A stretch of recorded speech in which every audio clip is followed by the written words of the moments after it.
If everybody wants to get towards a seat, I think we're going to go ahead and get started. We're on a time frame tonight, a time limit, so we're going to get our dignitaries to their spots, and then we're going to have a few announcements, a pledge, a prayer, and then we're going to get started with the evening here.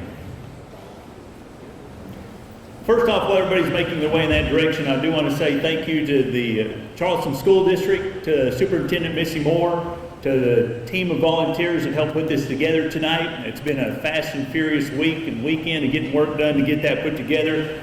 Thank them for their time for doing that, for the volunteers that have helped put that together. Thank you to the elected officials, the dignitaries that are here tonight, take time out of their schedule to be here and come answer the questions that we have, and to the community, to Franklin County and the residents around this area, for you guys being here tonight, you guys caring, you guys being willing to be here and get the answers to the questions we know that there are out there. So thank you guys. Thank you to everyone that's here tonight. That's how I want to start. I do know this, Gary Stubblefield is on his way. I told him the troopers were here. Put your flashers on and speed. It was fine.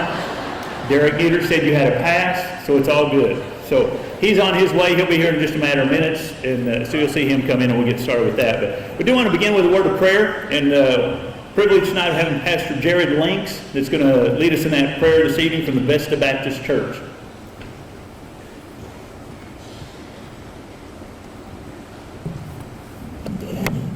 I would like to open us by reading from Psalm 46, verses 4 through 7.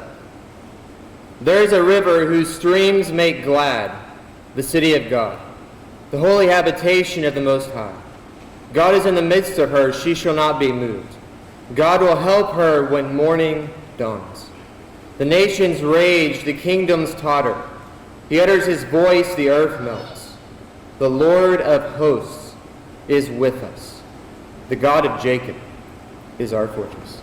Please bow with me in prayer. Father, we thank you for your grace. We thank you for your mercy. We thank you for your love that comes to us through the Lord Jesus Christ. And Father, we thank you for the fact that Christ reigns at your right hand, holding the position of sovereign authority. And Father, we ask that you would give wisdom tonight, that you would give clarity and peace. I thank you for all of the representatives and officials who have come here. Just guide them as they are continuing to make decisions, and just give them wisdom as they answer questions.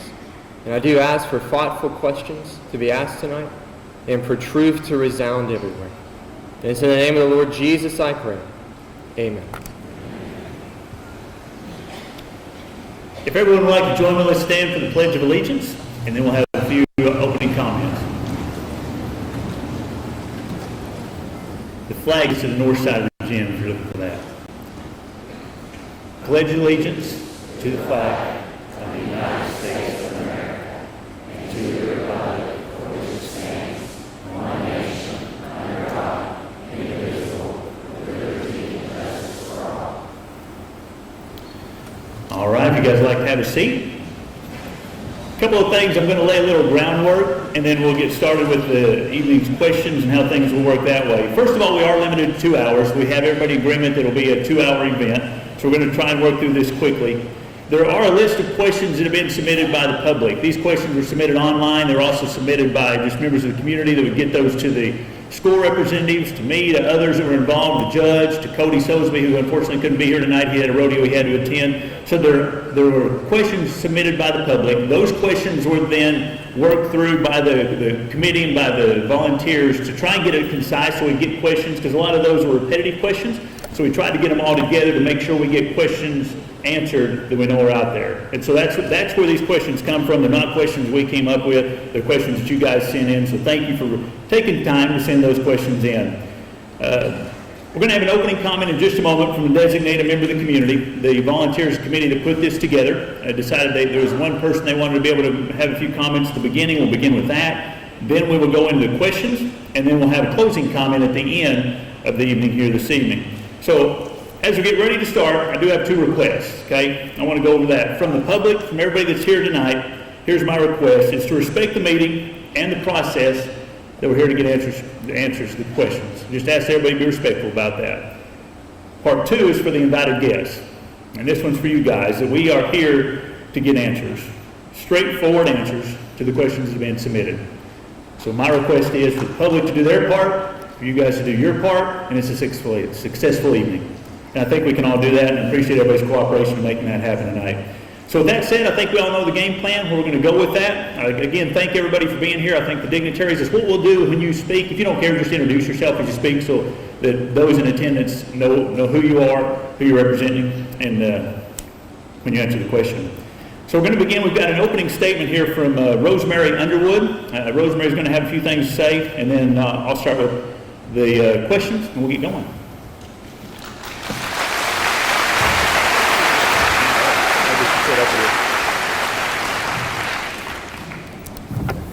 Yes. Thank you. Good evening, everyone. Thank you for coming together tonight to discuss an important matter affecting our community, the proposed prison site in Franklin County. As Mark said, I'm Rosemary Underwood. 50 years ago, Mr. Guy Fenter hired Carl Underwood, my then soon-to-be husband, to begin his career in education at the Charleston Public Schools. 50 years later, here we are, both retired teachers. In 2017, we built our home 5 miles north of Charleston in the Vesta community, 2.5 miles from the proposed site for this new prison facility. It is my privilege to have been asked to share this statement with all of you tonight. I stand before you as a concerned community member representing not only myself, but the voices of many who feel we have not been adequately heard in this process. The governor described the chosen site as a secluded location, not being in the center of any community, but close enough to have the workforce needed. However, with all due respect, this statement is not accurate. The proposed site is 6310 Highway 215, which is located 8.5 miles from the city of Charleston, with a population of 2,723 people and the Charleston School District. It's 13 miles from the Lavaca School District, 13.5 miles from the County Line School District, 25 miles from the Ozark School District, 27 miles from the Paris School District, and 27 miles from the Boonville School District. This means there are 6 school districts within less than a 30-mile radius. Given the populations within these specific zones, these rural areas are close enough and populated enough to the proposed site that a formal public hearing should have been held before the state committed millions of dollars to a project in Franklin County. Further statistics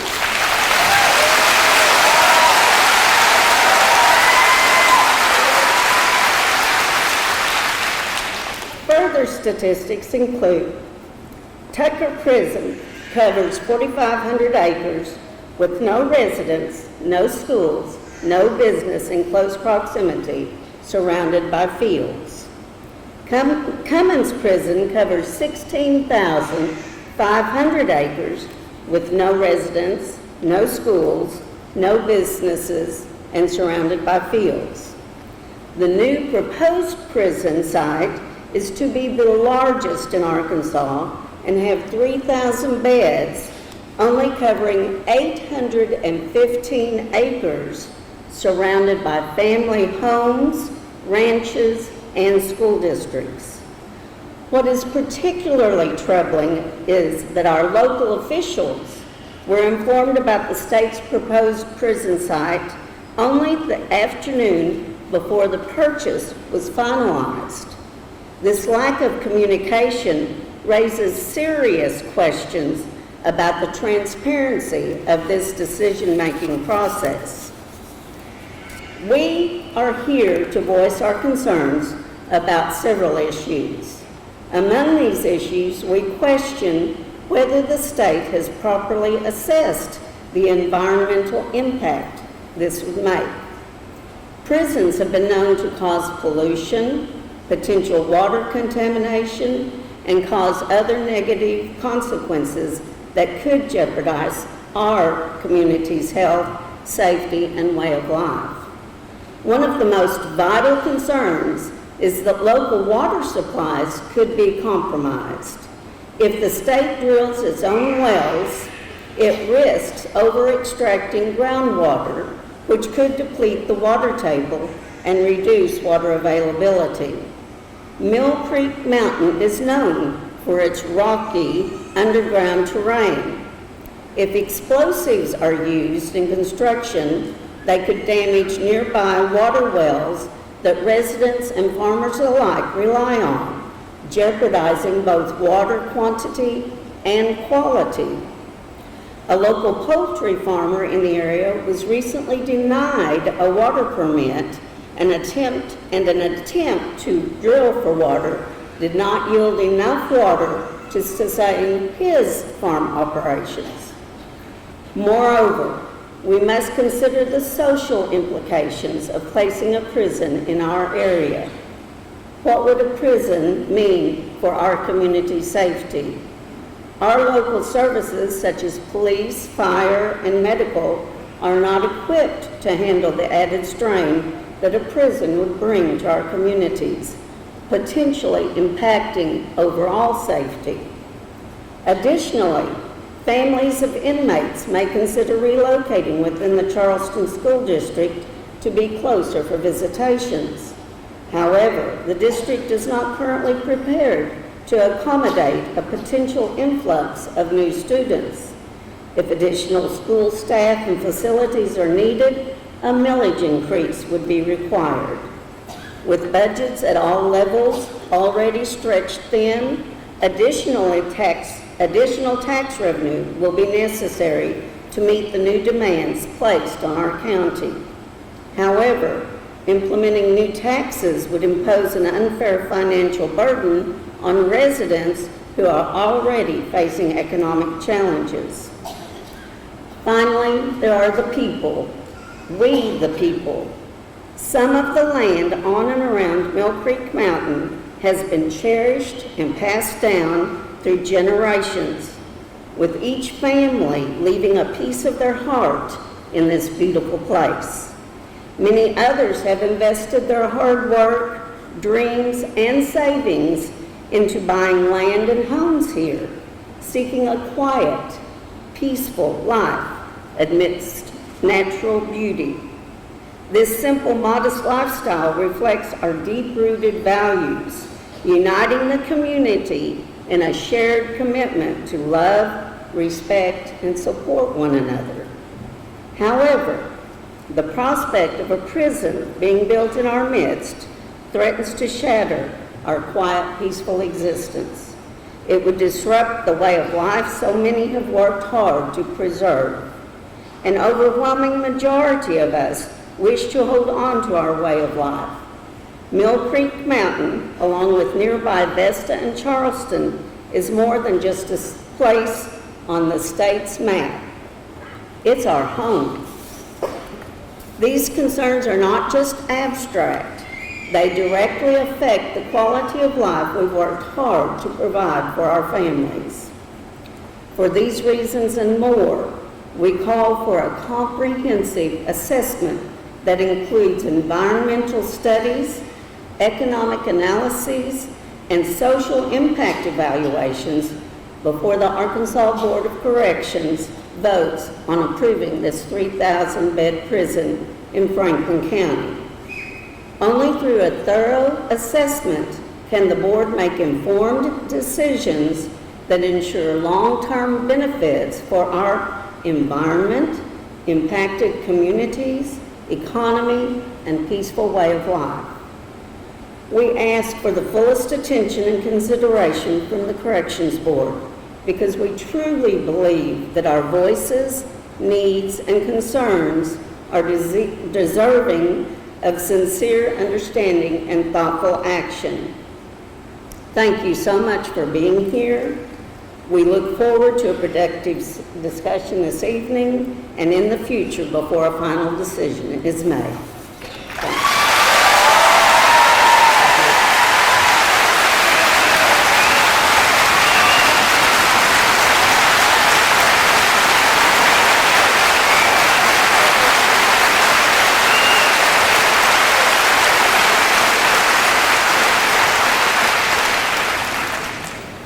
So we're going to get started with some of the questions that were submitted and work our way through those. As we begin that, the first question was directed towards our local dignitaries. We've got Senator Gary Stubblefield here, we've got Judge Ricky Bowman here, we've got Representative John Eubanks here. Those are the three that are affected directly by this that's in your districts. So the first question was directed towards you three. And the question was, when did you first learn of Vesta being the spot or potential spot for a prison? Can you hear me? I was notified about this place 2 days before. 2 days before they closed on the location of this site. I was called by the governor's staff, and they told me they had fixed the spot, and I said, "Where is the spot?" And he said, "North of Charleston, Charleston, Arkansas." And they said, "Yes." And I said, "Well, are you telling me that you're closing on this before we even had a chance to sit down and talk about it?" And we got no response. So I immediately went to the governor's office the next morning, and needless to say, I had a good conversation. Mark, I found out at 3 o'clock on Tuesday afternoon on the 29th. Wife and I were actually returning from vacation.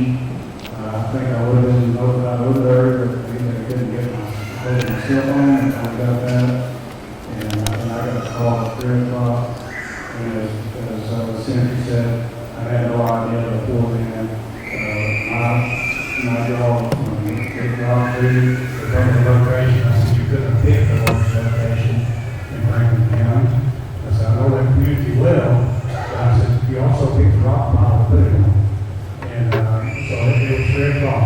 3 o'clock, we found out on Tuesday afternoon before the governor made the announcement, I think on Thursday.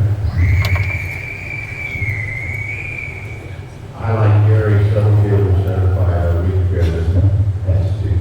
It was 2 days before they closed on the property, is what I understand.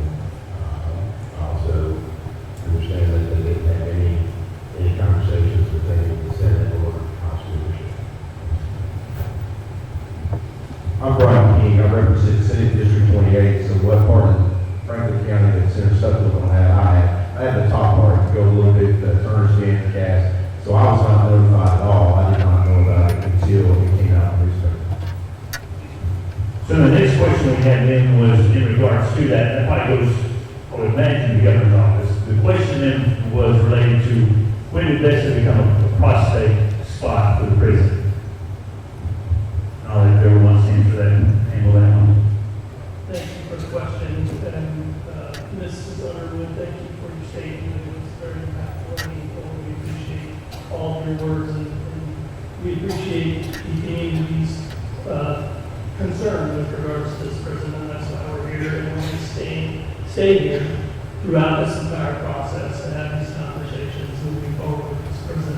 With regards to the who knew what and when, ultimately it was important for the taxpayers with regards to ensuring that there wasn't an escalation in the price and a bidding war to keep it quiet. The price of this property or any property under consideration. Hey, seriously, it's going to be a long night. We won't get any questions answered. I understand your frustration. We got to. And we're going to be very transparent with you. If there were other properties. Hey, guys, Johnny, really, law enforcement is here for a reason, guys. I'm not against anybody, but they are here because it becomes disruptive. There is room in Franklin County Jail, and inform me they will fill it tonight if they have to, and they don't want to do that. But we can't get answers unless we give them opportunity to speak. So we just, given the due process, we can't get answers. We can't get answers, we don't have time to speak. So, sorry.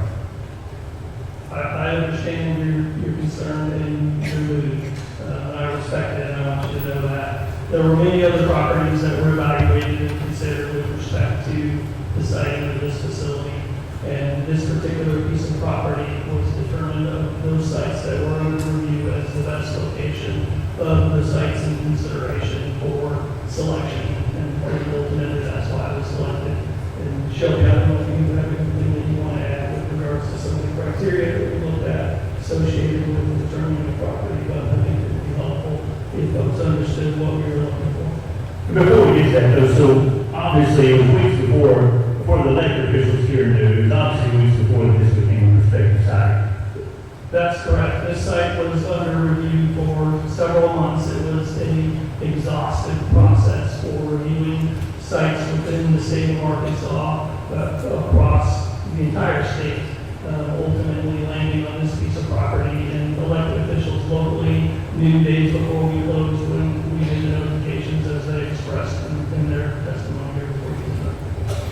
And if you want to, that is one of the questions that was brought up was, were there studies done? Were there EPA studies done, water, service, utilities? So I think that's kind of what you mentioned, Mr. Johnson, might want to allude to. That is one of the questions, is utilities and studies done as far as the property is concerned for the purpose. So if you want to go ahead and address some of those, we can do that. And, you know, all that Mr. Johnson talked about, some of those things, but it's clearly understood inside any location within Arkansas that there will require an investment in infrastructure, whether it be electric, utilities, wastewater, or water, any potential site to fulfill the mission of the prison being constructed there. Just like with any development, it's going to require an investment, whether it's 3,000 houses or 3,000 prison beds. There's going to be a requirement for infrastructure investment, and the state is going to invest in the infrastructure to ensure that we have what we need for that prison, which I think will inform a lot of other potential opportunities for development within this community. Good evening, my name is Shelby Johnson. I'm the Geographic Information Officer for the state of Arkansas.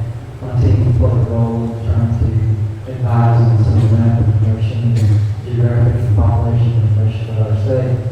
And what I would do is make a couple of remarks about site selection process that you asked about that. We'd like to do a quick brief history lesson going back to 2022. The Department of Corrections and Board of Corrections had done a community outreach to the state of Arkansas back in about 2022 and had asked communities across the state of Arkansas to bring to them some potential sites where they might be able to invest in locating a facility. And so when they issued that criteria, one of the key metrics that they established as a very fundamental criteria for what they wanted to look at was properties that were not within 60 miles of an existing correctional facility. One of the challenges, if you read the newspapers and are aware of, is that those folks have a hard time filling the staffing for those existing facilities that they had, and they wanted to be a site or look at sites for a new facility that would be at least 60 miles away from that. When that invitation went out, there were a handful of responses in communities that did respond in the state, and those trickled in about late 2022 and 2023. And the corrections staff and the Board of Corrections looked at those potential sites that were brought to them. There were a handful of communities around the state, and none of them were viable, and none of the ones that were brought to them were met that 60-mile criteria.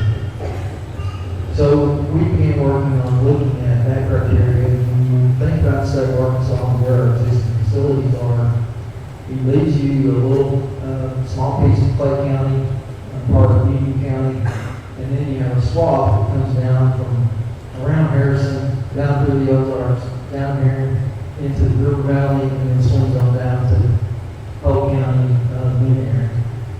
So when we started looking at that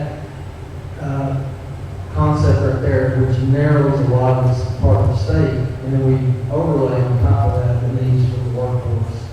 And so then we really really began to focus in on the Arkansas River Valley. So we started looking in the Conway area and coming up to this western part of the state. We really began to focus in on west of Russellville, this part of the state. The more homework we did, the more effort we did in looking at all of the information and analysis. We really zeroed in on western Arkansas. Western Arkansas has a lot of different characteristics to it, primarily population, but also this part of the state is more than 60 miles from the existing facility. So go back to the study impact. A lot of people's concerns were there impact studies done? Was there analysis of the land, the layout of the infrastructure? Was all that taken into consideration when the studies done before the purchase was made to know what we're getting into as far as purchase of the land? There were surveys done with respect to the site location specific to workforce and infrastructure. Those studies concluded that workforce was great comparatively to many other sites. Infrastructure, as I indicated previously, was one of those areas where if there is some level of infrastructure there, but there will need to be improvements in that infrastructure to support this site. And just to reiterate what you said, and that's something that the state is prepared to help with, is the increase in water needs. I mean, because obviously there's water systems that will have to increase their system to do that. There's electric companies that have to do their sewer. That's stuff that the state is going to help fund those increased needs. Is that what we're looking at? That's correct, sir. Okay, very good. So then, I think we covered the site process. If there's anything you guys would like to add on that, 'cause I know that is one of the questions. How was the process? Another question that's come up in regards to that was why not, like, Fort Chaffee land? So there's 80-some-odd-thousand acres out there. Why not put it out in the middle of Fort Chaffee where it's not going to take anybody? Can you address that question? Again, we evaluated multiple sites across the state that were in this region. Ultimately, is where that study brought us to based on workforce data and available land. And ultimately, this piece of property became the one that stood out as the best location for the prison, and that's why it was selected. There's another question that I think you addressed about the fact that it could be 60 miles outside of current facility. If there was questions about why not build on to an existing facility. Is that because we've already tapped workforce in those areas? Ultimately, yes, and I will defer to corrections with regards to workforce data and vacancies, but as Mr. Johnson has expressed, there's a lot of prisons that have been built in the Delta. Many of those prisons are very close together. As indicated by Ms. Underwood, they're not near houses in many occasions, and some are, but they're very near each other. So oftentimes those facilities are competing against one another, or the workforce that is available in those locations, which leads to a higher vacancy rate. And I don't know if Chairman Magnus or Secretary Wallace has anything to add to that. Thank you, Ms. Wallace. I'm Secretary of Corrections. Yes, thank you, Mr. Procure. You're exactly right. A lot of our facilities are clustered together. Look at our Warner complex and our Cummins complex, and while there is a lot of land that encompasses those facilities under roof, it's not as much as you would think. It's less than 100 acres that encompass both of those. But in terms of the vacancy rate, our vacancies really peaked in our overall correctional facility in 2021. We were over 50% vacant as a department. We've made great strides, but those rural facilities that we talked about, there's plenty of land there. Why would you not just build onto that? The workforce just doesn't exist for us. And so whenever we talk about the facilities that are close by, we do steal from other facilities when we start advertising and things like that. So it's this constant kind of push and pull from one facility to another. So Mr. Procure is exactly right. It's difficult when you've got them so close together to be able to continually build when you've got an increasing population. Another question that's come up and concern is the workforce. There's a lot of places looking for employees right now here. The concern is that, number one. Secondly, is going to pull from our current law enforcement, our current schools, and that's another concern that's been brought up. Can you address? I mean, I know it's hard to predict the future, but can you address that? I mean, it's concerns obviously we got for our sake. And I'll be glad to have Mr. Magnus, he's got a lot of law enforcement experience. If I can start just really quickly, Mr. Chairman. We have a lot of county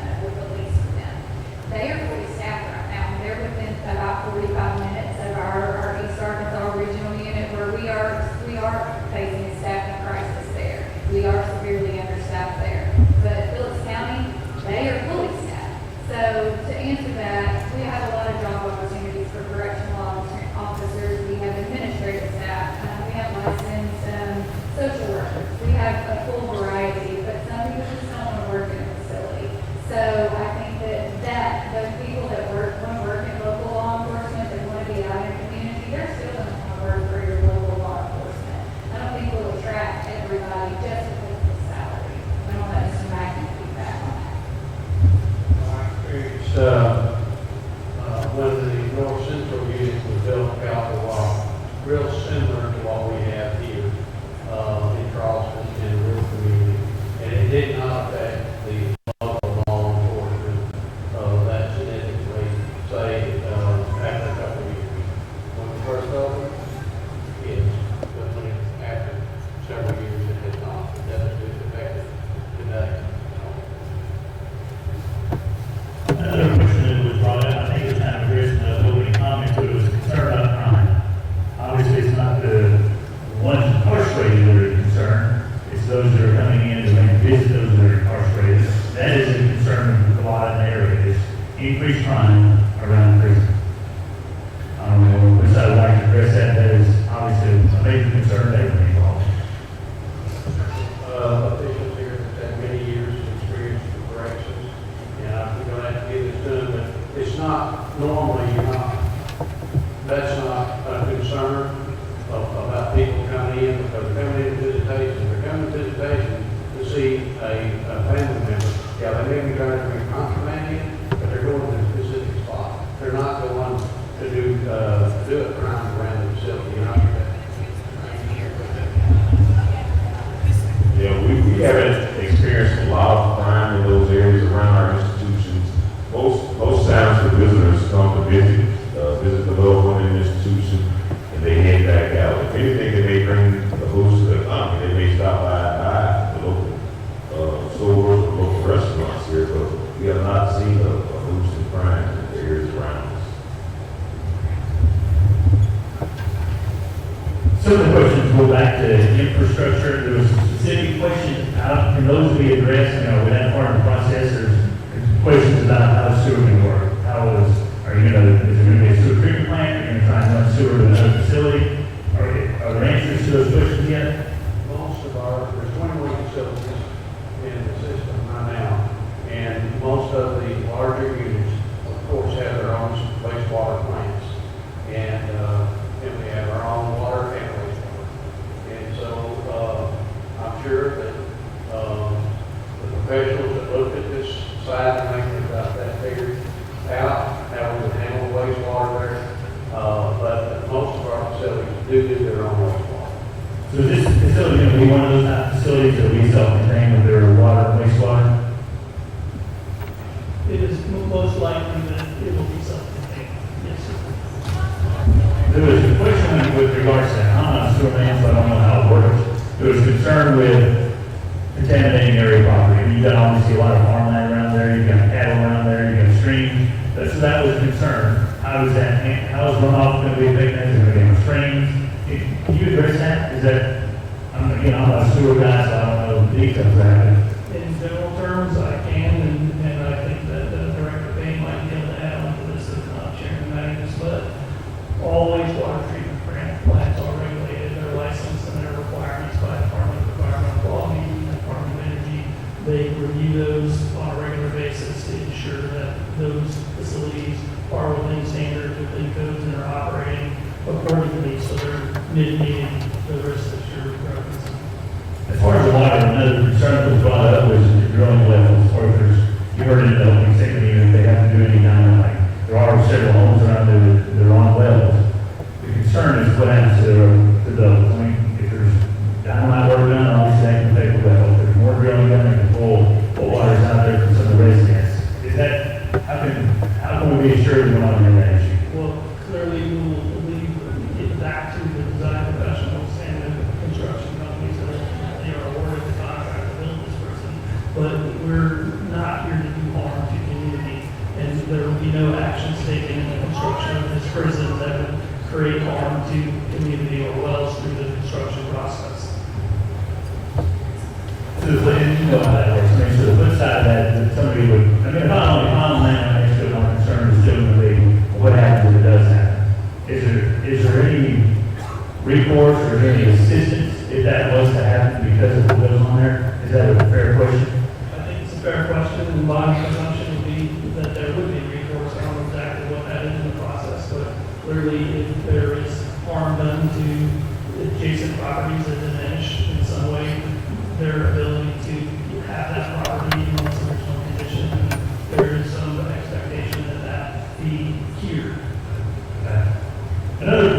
was brought up, obviously a quiet, peaceful community, rural area, that's why everybody budget on the property down there and had it, because they wanted to have that kind of lifestyle. So the concern is, and it's been brought up, I think, in the governor's interview on it, but the proximity of that is because of the privacy for it not to affect those surrounding areas. But those who live there obviously don't see it that way because you have a prison right in your adjoining property. So some of the concerns they have is that actually enough land to preserve the privacy they have right now? And I think that's a real concern. That we're going to have this massive prison that's going to be lit up at night, not up our whole country over here. It's going to be, we got trucks running up down the highway all the time. How's that going to be affecting the lifestyle that's all in the business? Couple of things with respect to that. With the construction of any development, again, whether it be a prison or a community of homes, infrastructure needs required to facilitate flow of traffic, the level of traffic, or it will be evaluated if there are improvements necessary to mitigate that, to have proper roads, to ingress and egress to that facility. Then that will be part of the design and construction process that we would expect to complete, to simply to traverse people back and forth to that prison. As far as site location goes, the architect will have access to the property when they're designing this particular facility. They'll be engaged with members of corrections and the board of corrections to effectively design the facility and site the facility on that parcel of property that mitigates that to the degree possible, to reduce sightlines from homes as to where the prison is constructed, through the addition of tree lines if that's necessary, and planting of trees that might reduce that, and as well as setting it back appropriately, again, siting it on the location on that particular piece of property that reduces those things to the degree that is possible. There's another question that's been brought up about fire protection. Obviously, rural fire departments, there are volunteer fire departments. Are they going to be relied on to handle any fire issues in the prison, or is the prison self-contained and has that kind of limit to handle that? I think it can go both ways, and I'll bring into Secretary Wallace and Chairman Magnus, but I think that to the degree that investment needs to be made into fire protection and fire service, that will be evaluated, and they believe that we do have prisons in the state of Arkansas that have self-contained fire service in the event that there isn't effective or enough services available in the community. Yes, sir. And to answer that question, we have our own staff that help fight our fires. Now, the fires out of control, we may rely on some assistance from the community, but under normal circumstances, we take care of that ourselves. Another question was brought up as far as medical care. Now, I don't know which side wants to handle that. Obviously, rural, small hospitals as well. We're talking about a city coming into the county now. Is that handled in-house for most part? How does that work? Yes, sir. We have a medical vendor who offers a full complement of services. There are emergency services that we can't take care of in-house, and we do have to take those out to the local community. But we have our own hospital, it's at the Washita River Unit in Malvern, but each individual prison has its own infirmary. So everything that we can triage and handle in-house, that is the goal. The risks happen when you have to move folks out of the facility, so we try to keep them in our custody as long as possible. So yes, our goal is to handle all medical services in-house. And we do have a vendor that does that, yes. That's dental as well. Property values. If you own property around the prison, what have you seen? Other records of what that does to property values? The concern is obvious. If I'm property, if I'm a house next to where a prison was built, my value of my property is not able to be hit. As soon as we went on the news last week, my property is not what it was, so it wants to be my prison. Who would like to address that? Can you help with that? It's believed that there will be no dimension in property values.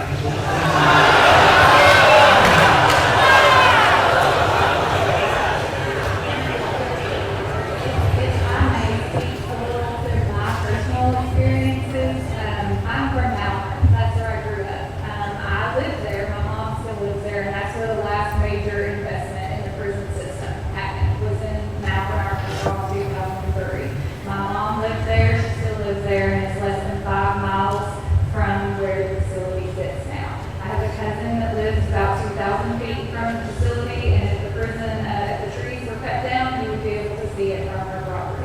My dad had a small business that was about a mile and a half from where the facility is located. It's pretty well in the center, well close to the center of town, now if you can think about it that way. And I do not believe there has been a negative impact. Now, we're 20 years down the road. I'm not sure what it was at that time. I was in college. Hey guys, so anyway, let me address something. I was first elected in 2006. I was later in the Senate, so I represent the back and I get a lot of calls. So I want to tell you that I tried to work on this issue in 2017 because we do have a crime crisis here. We do have an overcrowding crisis. At that time, the legislators wouldn't fund what we needed to fund to get taken care. So this issue should have been taken care of years ago before we got to this point. So we're talking about facilities and location. Let me give you the location of some figures that I've got. Right now, we have 75 counties here in Arkansas. So I got the figures from the Board of Corrections, and we're talking about location facilities. 8 counties, and some of these people have open convictions in other counties, but 8 counties make up about 67%, so almost 2 out of 3 in incarceration and backup are from only 8 counties. So that's why they want to put it here, because we're not taking care of the issue of crime first. We're also going to try and dump everybody else's problem in these 8 counties, because we don't take care of the crime. It doesn't matter, they're going to keep coming, and they're going to keep coming.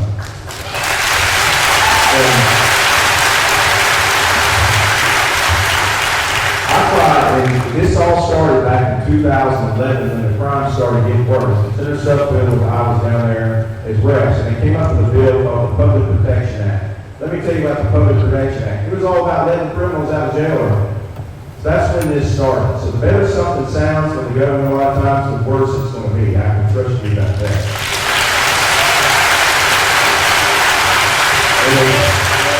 Still a little past history, so I've been down there a while and I've been around a while, but for 8 years, the number one person that was supposed to address the crime problem here in Arkansas that everybody turned to, a bunch of legislators voted with, was a guy named State Senator Jeremy Hutchinson. You know where State Senator Jeremy Hutchinson is right now? He's sitting in federal penitentiary.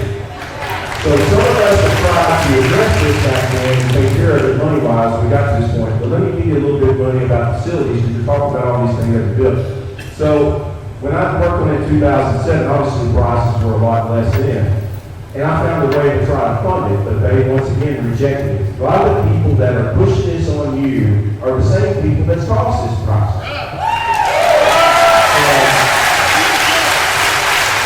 So if you look at facilities, for example, okay, so Alabama is trying to get done with a 4,000 bed prison. It's $1.25 billion, okay? They're not done yet. So you look at that per bed, that's about $300,000 per bed to build that prison down there. If you look at Utah, for example, we just got done with a 2,600 bed prison, it's about $275,000. They went over $1 billion. They first promised it was going to cost $650 million. They went over almost double. So this last session, when they needed to address it, which has got to be addressed, okay, there's a complex series of issues here that need to be addressed here that this is not going to solve in the end. And that's the crime first to begin with. But if you look at the figures the governor's office gave at the time, which I said was crazy, is that they said, Mr. Fury said, that they were going to build a 3,000 bed prison for $470 million. I'm a simple-minded country boy. That's about $156,000 per bed. That's almost, it's going to cost almost double in these other ones. So something is not enough. So number one, I asked for a report, and I appreciate it. Anybody that's known each other for 20 years, to at least delay their advancement in this till going there. There's a series of meetings that happen up here with local people that you deserve the right to know what's going on.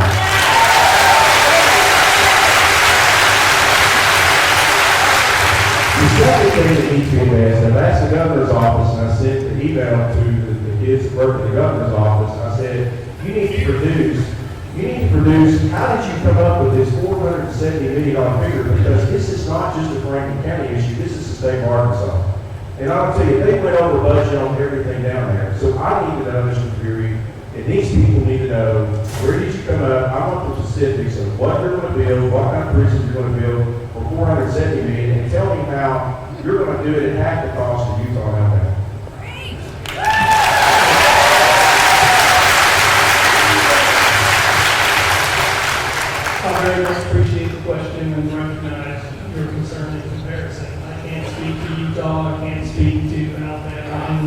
cost overruns with regards to their facilities.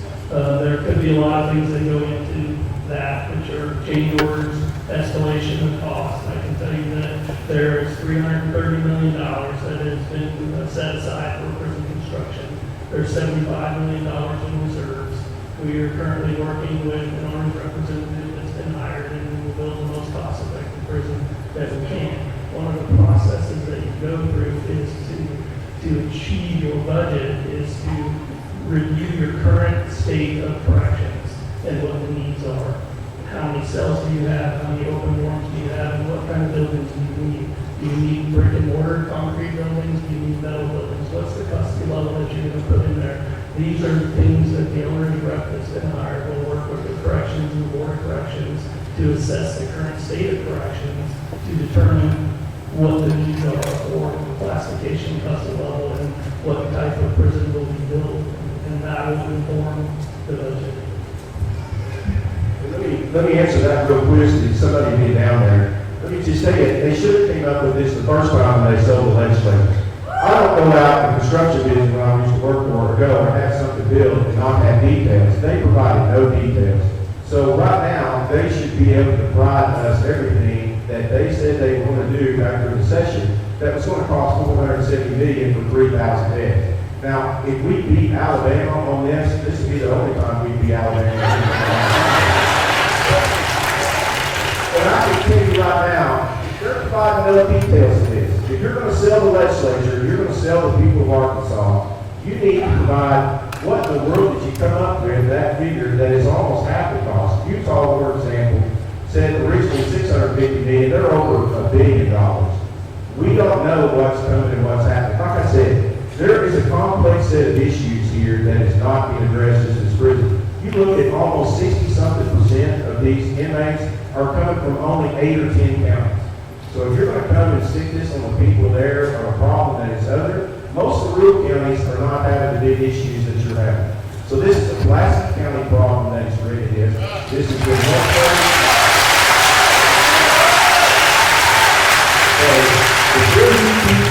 you need to go back to 2003, and if you're going to give the legislature and us some figures, I want details of where you came up with that and what you're going to build in. And then the people can see, and enough people can be smart enough to see, how in the world are you able to do that?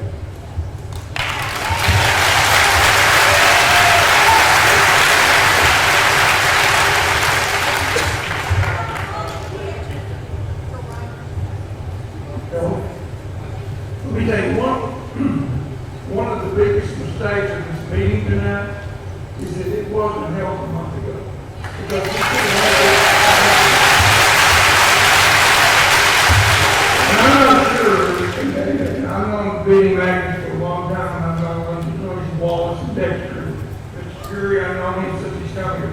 Mr. Fury talked about, they kept this a secret because they didn't want someone outbidding him and causing their costs to go up on the land. What about the loss of values of the people that live here? Their property.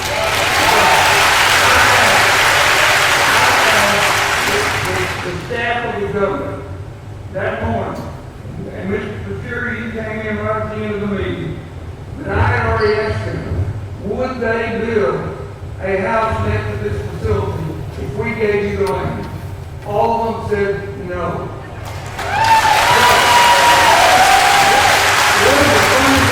One of the fundamental principles that has made this country the country that it is, the greatest country on the face of the earth, is transparency among the government and the people. We are the government. We work for these people. The government works for us. And they got everything backwards. And this has been going on for a long time in this country, not just this state. The people's voice, and nothing can happen without the consent of the government. And that's us. And they've taken away the voice of the people. There was no reason. I have chaired the charitable penal committee for 12 years. It's over all the prisons.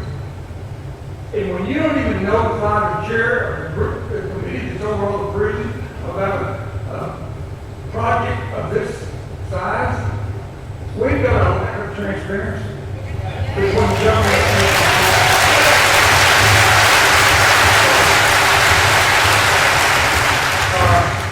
I'm interested in hearing some more answers to some of these questions because I don't think we've got near all the information we have. By the way, before we leave tonight, I would like to ask Mr. Magnus and Lindsay, Dexter, are you familiar with Arkansas Code 1225-101?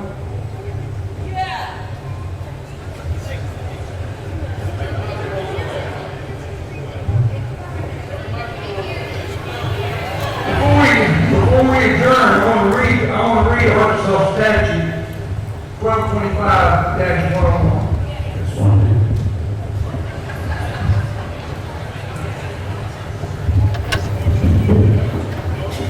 So listen, I think you brought up a good question real quick. Maybe the governor's office, if you guys are, as public, that is concerning that our elected officials that are here to represent us and do nothing about that. You're going to go with the prisons and do nothing about this. I think that, from the public standpoint, and that's concerning. You know, can we address that? Is there a way to address why the elected officials, those that are representing the people here, do nothing about that and include in that? And I understand what you're saying about building up the spending, but still, they're the ones that are elected representatives over the prisons and yet do nothing about it. That's concerning. Again, fair point. Our concern was the price of the land escalating based on the amount of dollars. For that reason, we kept it close hold so not to pay more than the price was worth. Ultimately, knowing what was going in there, and the elected officials were informed days before we closed on the property. So I guess is that, there's nothing illegal about that, evidently. But is that a common practice that they don't get involved in it? I mean, you wouldn't, I mean, if they would return, you wouldn't want to get that situation. Well, I think it can be a common practice, and ultimately, what we were looking at was to make sure that the price of the land didn't escalate, that we were good stewards of taxpayer dollars to make sure that we didn't pay more for Moving forward, we will have coordination with the community. This conversation doesn't stop here. This conversation continues with the design and construction of this process, not only with elected officials, but also with the community. This is just the beginning. So are there hard numbers to the price of prison? Maybe we are confident with the numbers that you pointed out. Are there hard numbers right now, or are we just estimating? There's hard numbers associated with the amount of money that's been set aside for this prison, which is $330 million, and then 75 that's already been set aside in reserves. The cost of the prison outside of that is unknown because it hasn't been designed yet. Ultimately, as I indicated, we will begin the process of the owner's rep engaging with the Department of Corrections to determine what the needs are to facilitate the construction of the prison. Depending on what you're building, that informs the cost. If you're building 3,000 single cells in a particular location, the cost escalates very high quickly.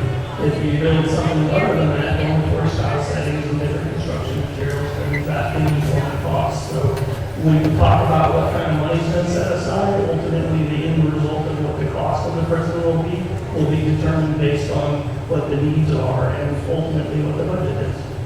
Max, you have something on that? The fact that I think that Director Payne also heard we had some numbers comparing Utah. I walked the new prison of Utah. So today I was Mr. Payne and myself and some others went to Lindsay, you go. And then but one of the things that Mr. Purpey is trying to explain is it depends on how most of the Utah facility, number one, is a hardened facility. Very hardened facility. Number two, it has a hospital in it. So when you try to compare a prison that does not have a hospital in it, and depending on how you harden the facility, that increases your cost a lot. There's one other thing that I would like to say, and it's not going to be welcome very much, but I want to say some advantages. And the advantages, most of the people, there's people in this building right now that are against the prison.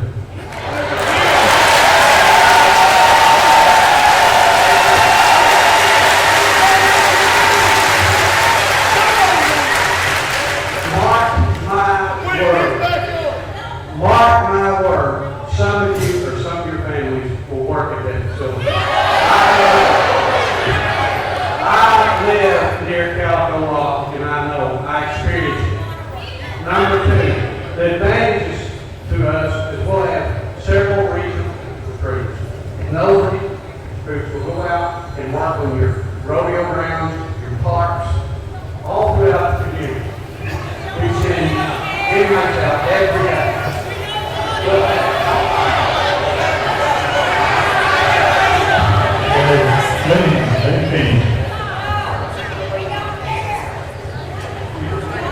Listen, I understand the thought process of coming here a lot more than you all think that I do. But I can tell you right now, if we announced we were moving out of Calico Rock, we'd almost have a gymnasium there full, asking to stay.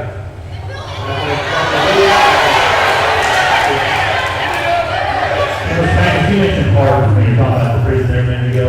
What's that? Harden, what do you mean by that? Again, most of our facilities have the school inside the Harden complex. This may be a choice not to put the school in the Harden part.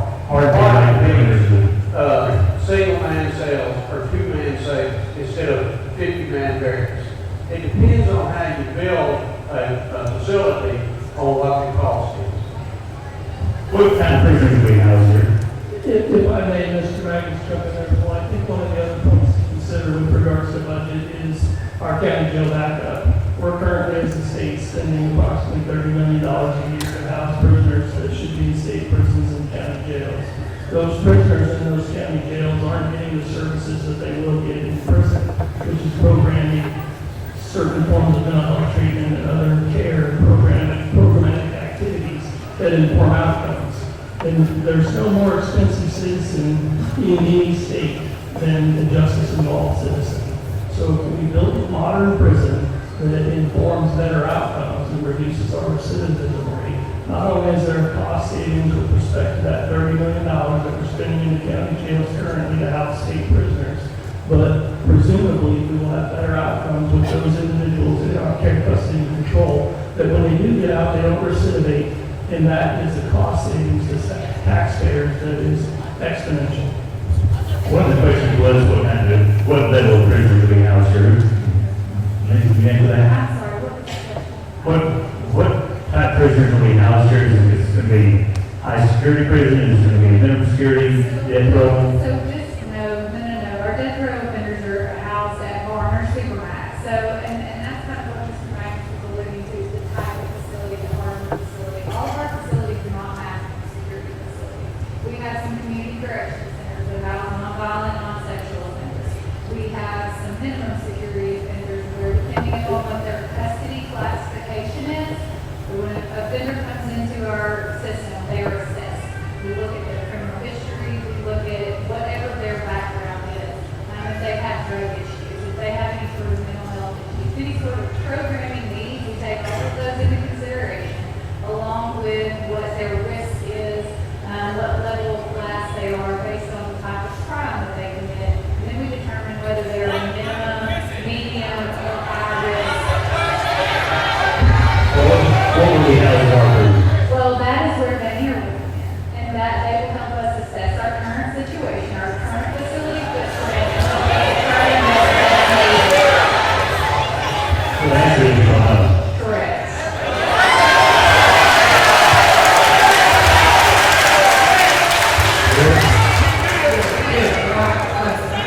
I have a question for Mr. Magnus. When was the board notified of this location? Myself was notified 2 weeks ago today. So you know about it about 11 days before we did. 2 weeks, from today, I was met by Governor Staff at the North Central Unit. It will hold the documentation for the unit. And Mr. Procure, when was the decision made on this location? Final decision. The search for property was ongoing.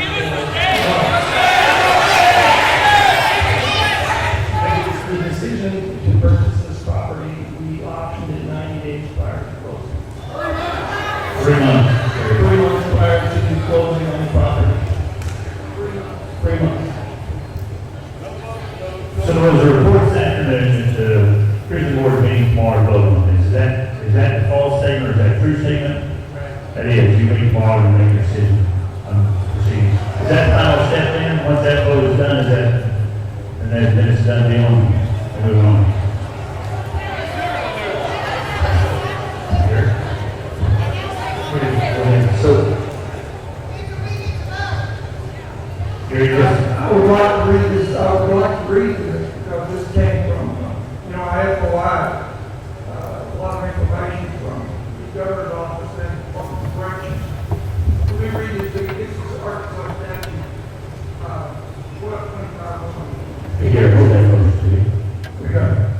No state agency, board, commission, or governing body of any municipality or county shall approve the location or construction of any community-based residential facility housing juveniles, adults, adjudicated or convicted of any sexual or violent offense or any other offense that would constitute a Class C felony or higher, even if the facility otherwise conforms to the applicable zoning ordinances until a public hearing is conducted in the municipality or the county of the proposed location of the facility at least 30 days prior to the contract.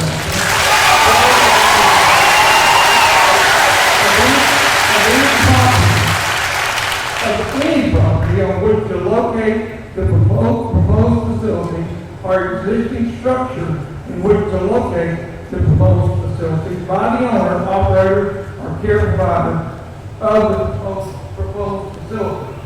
No community-based residential facility housing juveniles or adults adjudicated or convicted of any sexual violent offense or any other criminal offense that would constitute Class C felony or higher shall be located or constructed within any municipality or county of this state until a public hearing is conducted in the municipality or county of the proposed location of the facility at least 30 days prior to the contractor for the acquisition of any property on which to locate the proposed facility or any existing structure in which to locate the proposed facility by the owner, operator, or care provider.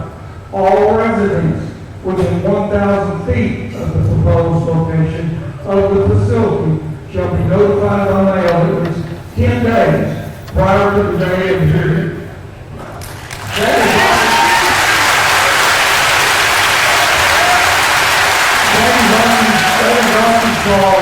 law. So, before this thing can even proceed, I think the board needs to check with the AG and see if there's not any Arkansas statute being violated here.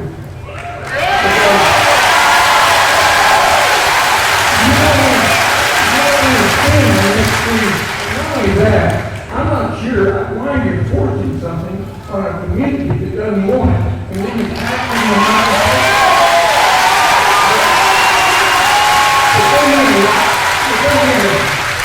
I don't think the board wants to spend the next 2 or 3, 5 years in litigation over this when there are other counties that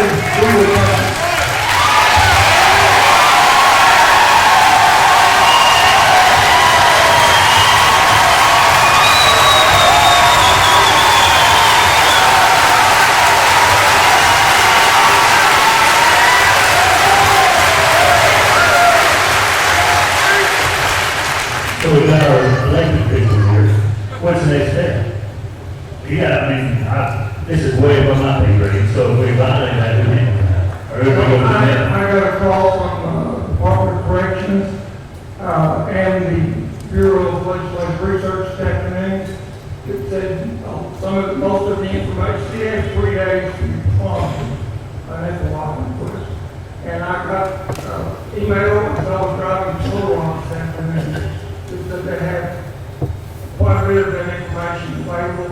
I will pick that up first next week and be going through that to make sure that everything is transparent. And I want to know what went on between the governor's office and the Department of Corrections during the last year.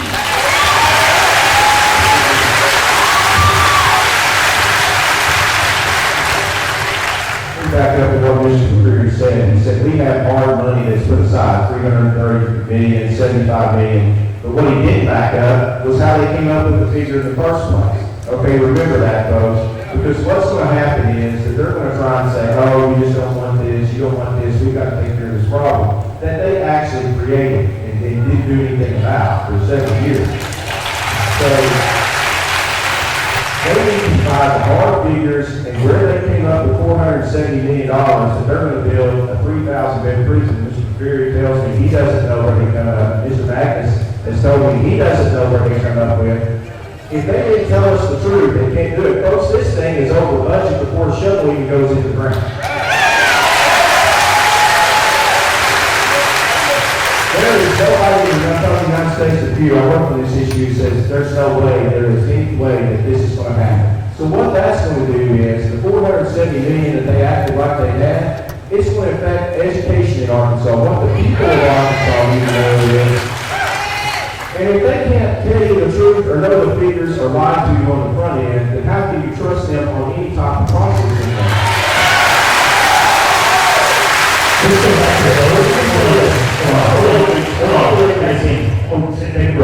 Let's go back to the voters. To me, that's important right now because I think we need, the question would be, based on what Gary brought up, based on the concern of not having 30-day period from the Arkansas law, is there a way to postpone a vote on this tomorrow? Give time for us, obviously, to figure out what's going on with that law. Is there a way to not vote on this tomorrow? As chairman of the board of corrections, it's my prerogative to set the vote. And I'll set it for in the morning and call for that we have several items on the agenda and we will vote tomorrow on this problem. The answer is no. Let me say this, the legislators been down there. Yes, this is not, shouldn't be the stop of the process. Basically, we're coming up on a session. They're trying to nail the coffin on this thing as quickly as they can because they know this legislative session, they can't answer the budget figures. Okay? They can't provide the money, they can provide the details. They already know that they're not going to stay on that. So what we need to do is wait for this next legislative session. At least give everybody a fair chance to know. And so yes, there could be changes in laws that's going to do this. We still don't know. We're starting the legislative session just a month and a half from now. There is nothing wrong with waiting for the legislative session. Get the real figures of what this is going to cost before the taxpayers get stuck with it.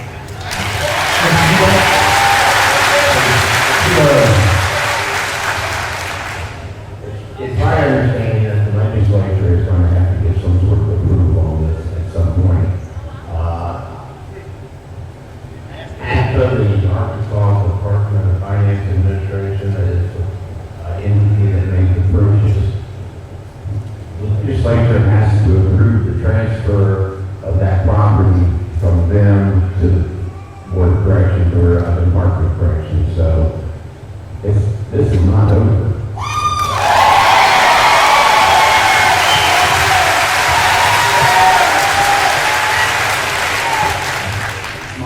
Mark, I have a question for Mr. Magnus. I don't think it's been answered. I know we're voting tomorrow. What time are we voting tomorrow? What time is your meeting, sir? 9 a.m. 9 a.m.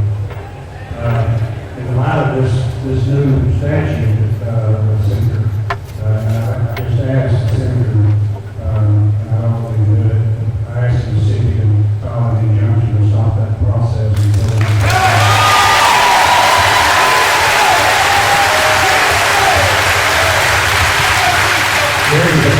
Is that something that we done? Well, it's something I sure he can come back to the Attorney General and see if we can get an injunction like this. The whole, I want to see if what they've already done is illegal.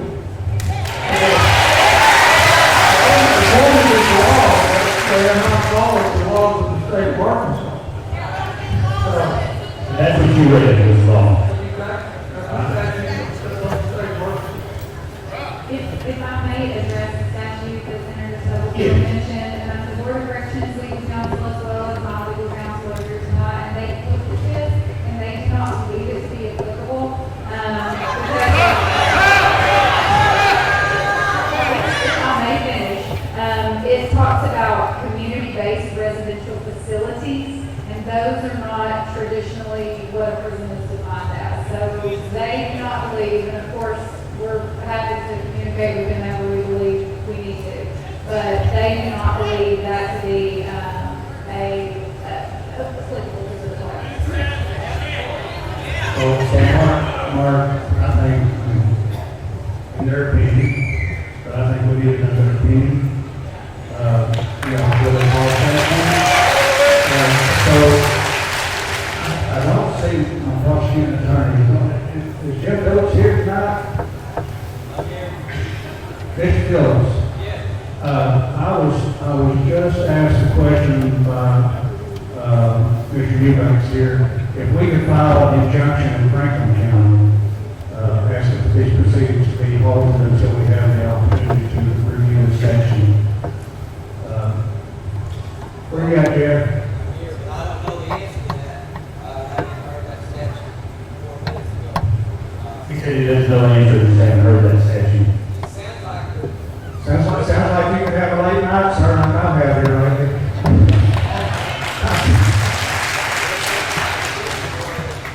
they've got their attorneys on this, counteract what's going on. I would be open to it.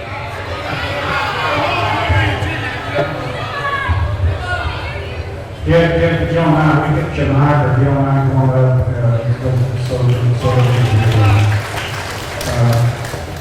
this is our prosecuting attorney for Franklin Johnson Public County. So this is the first I've heard of this. I just came here to see how this was going to shake out, and now I'm pulled in here. I'm open to any suggestion to try to make sure due process is established and that the rules are followed. It sounds like the prison board have their attorneys on this to analyze it. I don't know how long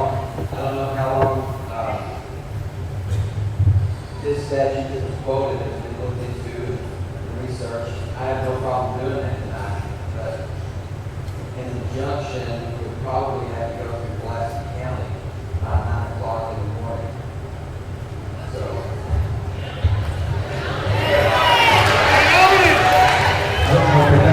Thank you, sir. So if that's the case,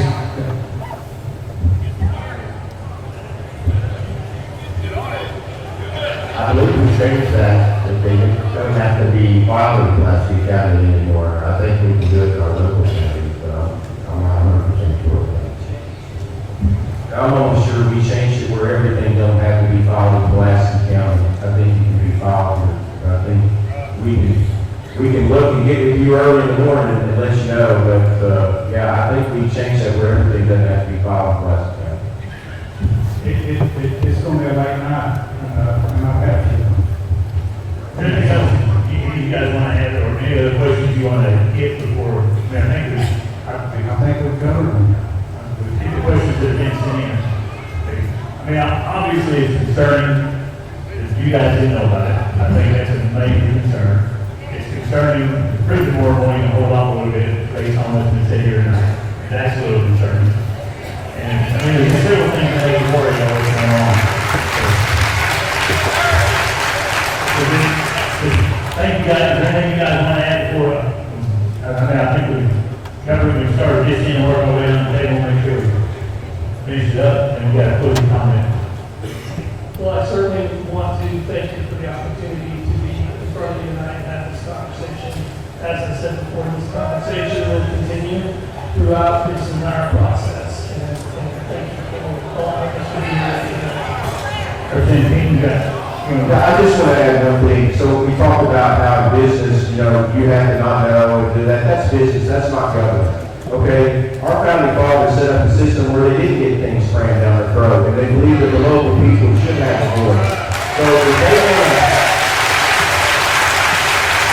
they want to continue that, they need to go over here letter to the civics teacher and tell them we're in a communist country, not an American democracy.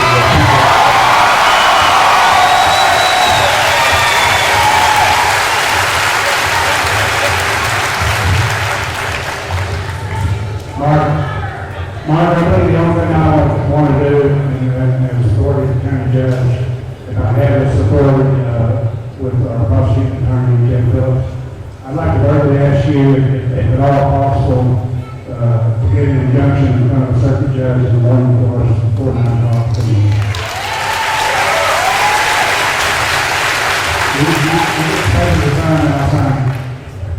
Jerry, you can do it.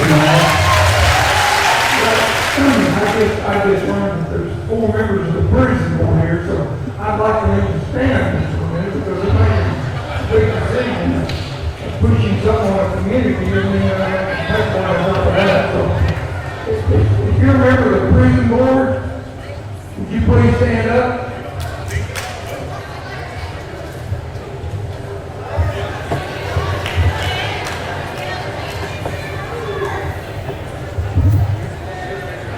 Mark, that's all I have. And with the prison board, anything you guys, I was going to add, I don't want to shut her down before you got through. So no chance holding off this thing, we can't hold off. No chance of that.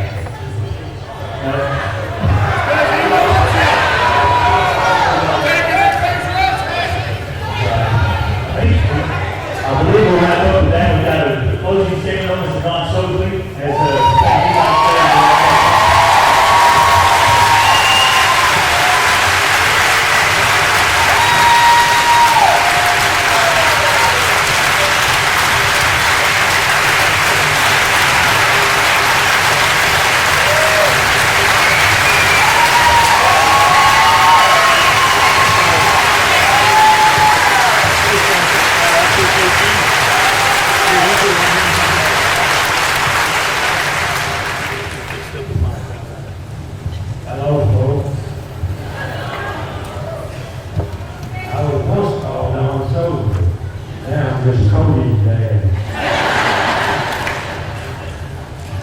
I lived in Arkansas all my life.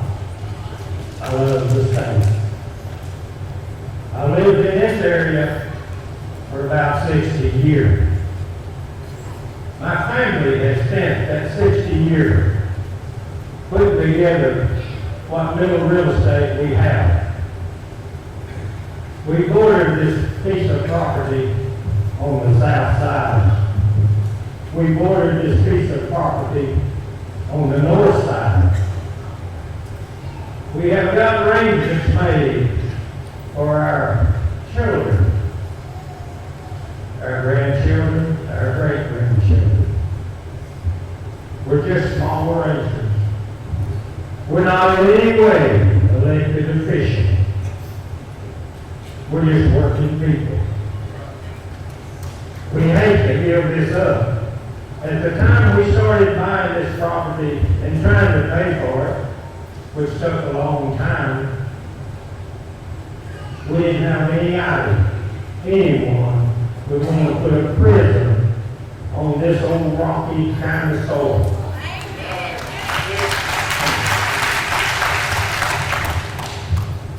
In my 82 years,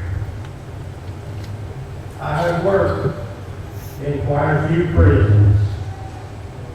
I have been called at different times to bring my horse, my dogs, help gather cattle on the prisons in Arkansas.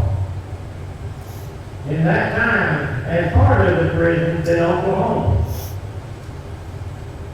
In that time, I kind of figured out how to make a prison partly pay for itself without all of the money coming out of the taxpayers of our great state. I've been told that this prison that they're wanting to put on this little small 800 rocky acres will not have any way in this world to help pay for itself. out of the pockets of the working people of Arkansas. And that's the people I'm here for.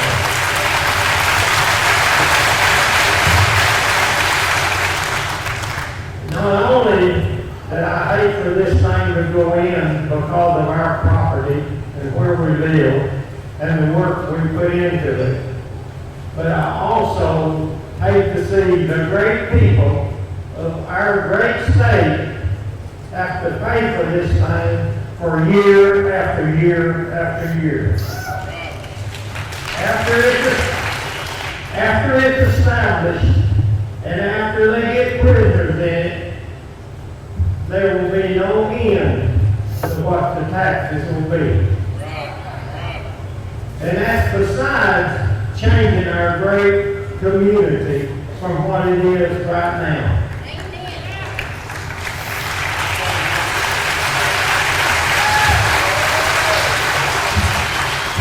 Whenever this prison gets full of convicts, and these convicts' families start moving around and coming in and want to live close to the prisons so they can visit with the people that's there, you won't be able to let your little children stand down at the road and catch the bus.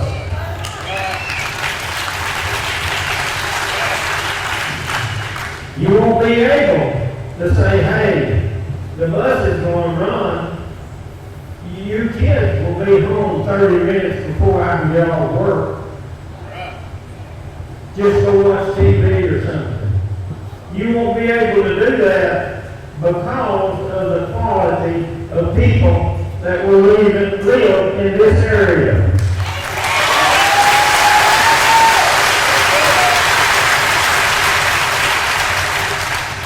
We have the best little area here that I know of in the state of Arkansas.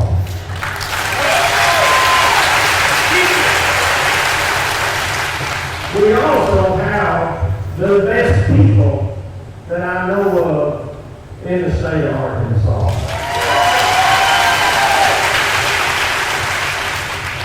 And I really think that the decisions that's made right now will cost our children, our grandchildren, our great-grandchildren, it will cost them the rest of their life. And there's no telling before this thing is over how much cost we're talking about. Now the prisons I have worked in and been in and helped in, they had plenty of ways to help the expenses of that prison. They had cattle, they had horse operations, they had big farming operations. They brought quite a bit of revenue in themselves. So the taxpayers didn't have to pay all of it out of their pocket. And from what I understand, and from what I've been told, this prison is not going to be that way. I know this piece of property. It joins us on both sides. I rode every foot of it on horseback. I know how rocky it is. I know how bad it is. I know what size it is. And I know that there's no way that it can pay any dividends back to what the expenses are on this prison.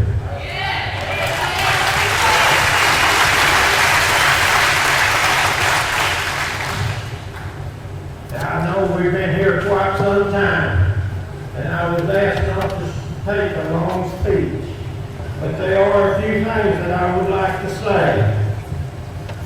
I would like, at first, I would like to thank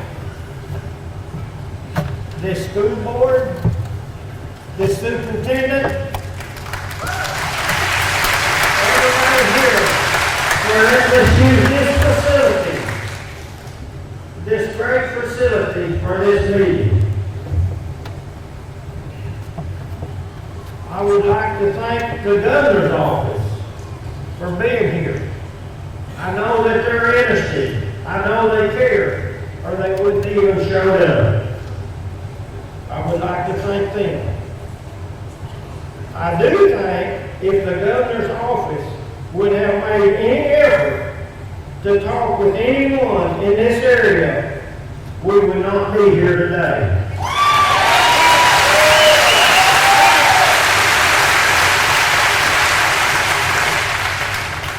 I am 90% sure our state senators, our state representatives, our county judge, our county sheriff, our JPs, and the leaders of our great schools knew nothing about this. I don't know why it was so secret, but it evidently had to be. And I'm talking about our schools being Charleston, County Line, Lavaca, and Ozark.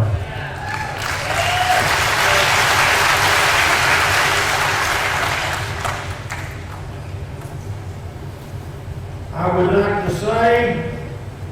like to say in closing that I would like for everyone, y'all will forgive me, I'm 82-year-old and I have to kind of run my nose down. I hope y'all will never get there, but maybe. I would like to ask, I would ask to please think about this that I have talked about, pray about it. If I have been misleading in any way, if I have told you wrong in any way, I sure didn't mean to. And I sure thank you for your time.